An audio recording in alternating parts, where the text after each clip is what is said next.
Relationnellement vôtre, un podcast pour avancer sur le chemin de vos guérisons et améliorer vos relations. Hello, bienvenue sur ce 74e épisode de Relationnellement vôtre. Dans les 2 épisodes précédents, vous avez découvert les extrêmes en termes de réactions physiologiques face à un stress élevé et notamment un stress chronique puisque nous parlons du trauma complexe. Les extrêmes en question sont l'hyperactivation et l'hypoactivation de notre système nerveux autonome sympathique. Chacun de nous a un seuil de tolérance au stress qui nous permet de rester dans une zone optimale d'activation, entre guillemets. Et il s'agit de notre fenêtre de tolérance, autrement appelée notre fenêtre de sécurité émotionnelle. Alors, qu'est-ce que cette fenêtre de tolérance exactement ? La fenêtre de tolérance est un concept que nous devons au psychiatre et neuroscientifique Dan Siegel. Il explique que chacun dispose d'une gamme d'intensité d'expériences émotionnelles qu'il peut expérimenter, traiter et intégrer confortablement. Cet état d'éveil permet d'évoluer dans la vie de tous les jours, dans l'épanouissement, d'apprendre, de s'amuser, d'entretenir de bonnes relations avec soi-même et avec les autres. Donc, votre fenêtre de tolérance est votre capacité personnelle à tolérer la détresse, à réguler les émotions fortes et à faire face aux expériences difficiles. On parle de zone de réaction optimale au stress avec un niveau d'activation ni trop élevé ni trop peu qui vous permet d'être à même de fonctionner efficacement, de faire face aux défis et de réagir aux situations stressantes en restant hors des extrêmes, hors des zones d'hypoactivation et d'hyperactivation. Si vous êtes abonné à la newsletter, le schéma qui résume ces 3 zones, donc hypoactivation, hyperactivation et entre les deux, la fenêtre de tolérance, ce schéma se trouve dans l'espace abonné. Chacun de nous a une fenêtre de tolérance qui lui est propre.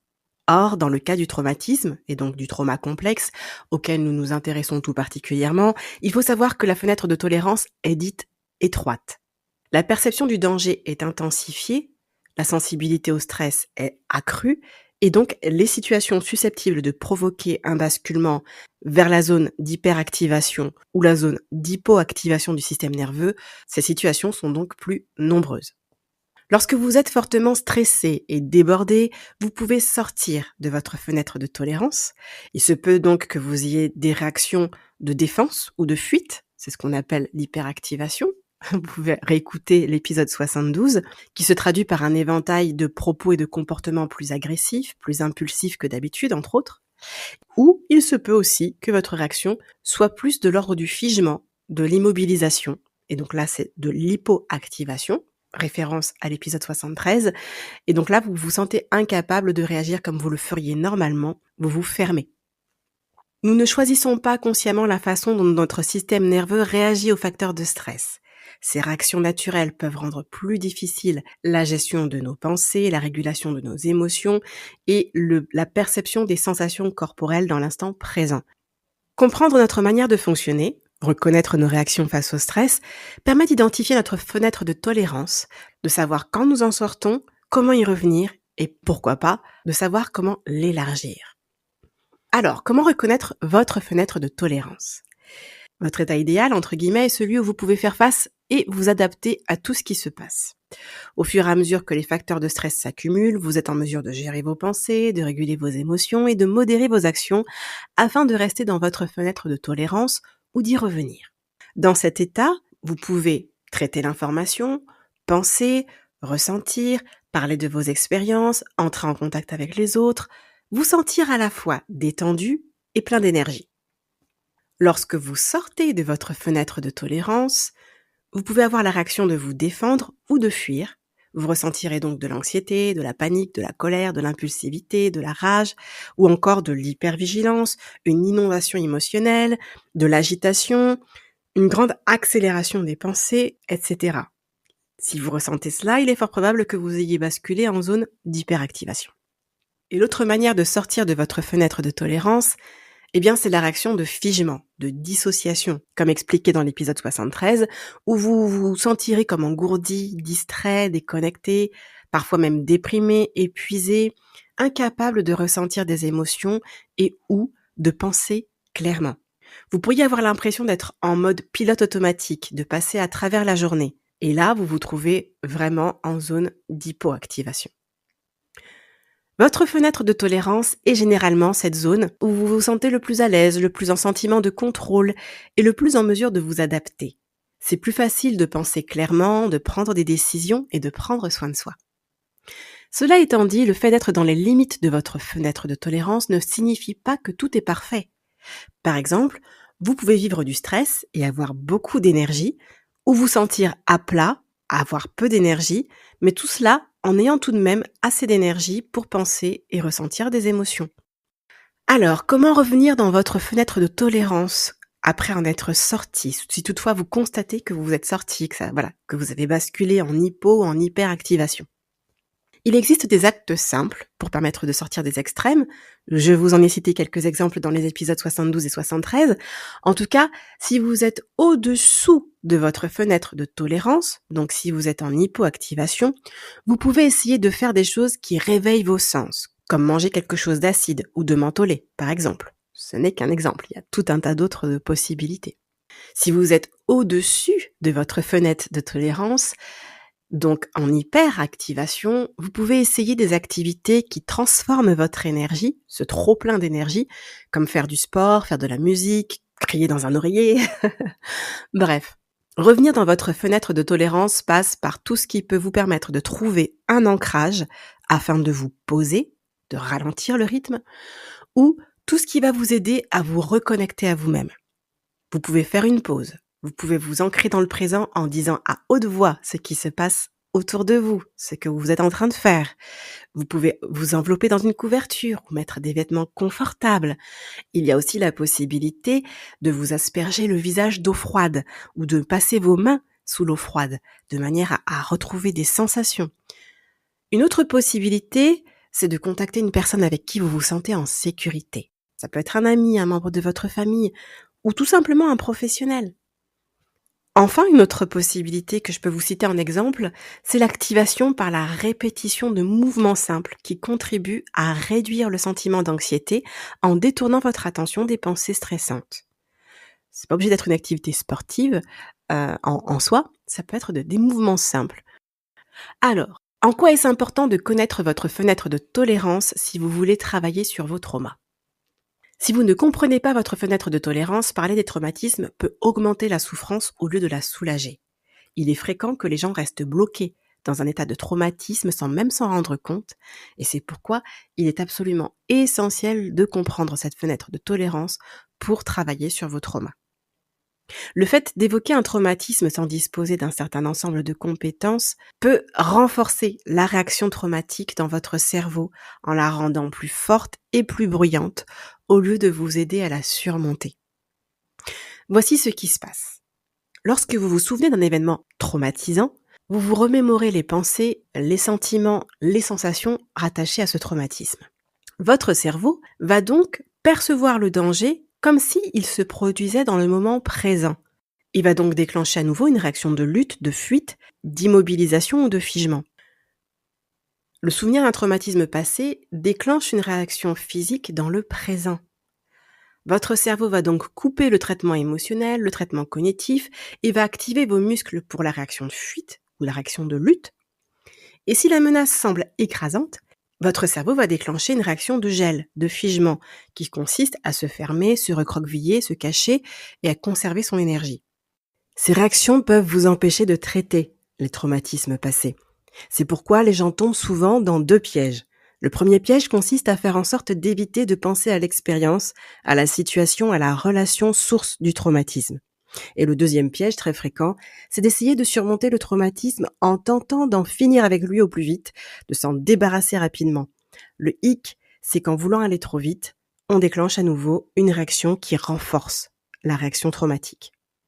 En étant dans votre fenêtre de tolérance ou en sachant comment y revenir, vous avez un sentiment d'enracinement, de flexibilité, d'ouverture, de curiosité qui vous permet d'être dans l'instant présent et de tolérer les facteurs de stress qui croisent votre chemin. Vous réussissez à penser avec souplesse et à entrer en contact avec d'autres personnes avec aisance. Vous pouvez aussi vous asseoir avec vos sentiments, avec vos pensées, et vous pouvez donc travailler sur ces sentiments, sur les souvenirs intenses et les réactions corporelles, physiologiques liées au traumatisme. C'est ainsi que le traumatisme peut progressivement se résorber avec le temps.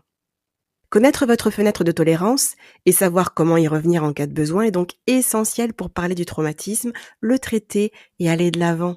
Vous apprenez à devenir moins réactif au stress et à augmenter votre capacité à ressentir toutes sortes de sentiments et donc à les réguler, à réguler vos ressentis, qu'ils soient désagréables ou agréables, parce qu'après tout, il n'y a pas que l'anxiété dans la vie.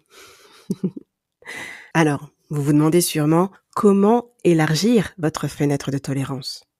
Dans la mesure où nous sommes des êtres tripartites, donc esprit, âme et corps, il me semble intéressant de considérer les aspects physiques, affectifs et spirituels en interaction. Élargir la fenêtre de tolérance consisterait donc à modérer dans la mesure du possible les facteurs de stress et de multiplier les facteurs de résilience en faisant délibérément des choix qui favorisent votre santé à la fois spirituelle, personnelle et relationnelle. Ça signifie faire des choix sains en matière d'alimentation, d'exercice physique, de sommeil, de relations sociales et de spiritualité. En d'autres mots, en mettant en place une hygiène de vie spirituelle, personnelle et relationnelle, vous améliorez votre capacité à faire face aux aléas de la vie et au stress qu'ils peuvent provoquer. Il est important d'explorer et de trouver ce qui fonctionne le mieux pour vous. Voilà pourquoi je ne rentre pas dans les détails de ce que vous pourriez mettre en place. Il y a tout un tas de possibilités en termes de vie personnelle, de vie relationnelle, de vie spirituelle. L'objectif reste la santé. On en a pas mal parlé dans des épisodes précédents du podcast. N'hésitez pas à aller les réécouter. Dans les épisodes à venir, on parlera de toute façon des conséquences plus psycho-affectives, relationnelles et des clés spirituelles qui peuvent être rattachées lorsqu'on fait face au trauma complexe. Là, c'est vrai que durant ces 3-4 derniers épisodes, on a beaucoup parlé des réactions physiologiques, donc de ce qui se passe au niveau du cerveau et du corps. Mais il n'y a pas que le corps qui réagit dans le trauma, malheureusement. Donc, on aura l'occasion de développer tout ça dans les épisodes à venir. Nous approchons de la fin de cet épisode et avant de m'arrêter, j'aimerais vous partager une clé pour élargir votre fenêtre de tolérance.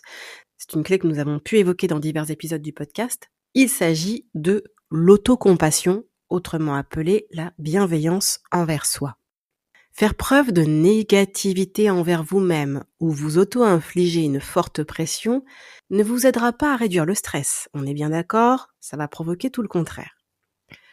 Parfois, le fait de vous rappeler que vous faites du mieux que vous pouvez avec ce que vous avez permet de réduire votre niveau de stress.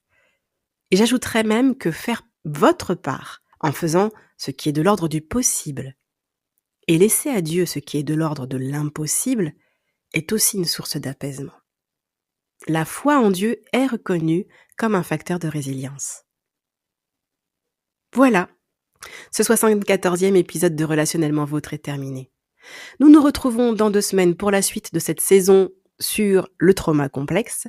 Vous êtes probablement déjà abonné à la chaîne YouTube, mais si ce n'est pas le cas, en vous abonnant, sachez que vous serez informé de la mise en ligne de chaque épisode. D'ailleurs, si cette série d'épisodes vous est utile, pensez à mettre un j'aime et à partager, surtout à partager à des personnes qui pourront en bénéficier. Dernièrement, il y a une personne qui me disait « c'est dommage que votre chaîne ne soit pas plus connue parce qu'il y a vraiment des pépites ». Et il est vrai que je ne travaille pas activement dans la manière de faire connaître cette chaîne, mais je compte aussi sur vous pour m'y aider. Parce que ce sont vos vues, ce sont vos likes et vos partages qui permettront à cette chaîne de se faire connaître. Aussi, sachez qu'en vous abonnant à la newsletter Relationnellement Vôtre, dont le lien se trouve en description de l'épisode, vous avez accès à des bonus. Et ça peut être utile avec les épisodes qui ont pu se faire dernièrement. Il y a des schémas, il y a des tableaux récapitulatifs. Voilà, je vous en dis pas plus. Je vous laisse vous abonner et voir ce qui se passe du côté de l'espace abonné, un espace qui est réservé aux abonnés à la newsletter. Et le lien d'inscription, donc comme je vous le disais, se trouve en description de l'épisode. Eh bien, il ne me reste plus qu'à vous souhaiter une bonne continuation sur le chemin de vos guérisons. Relationnellement Vôtre.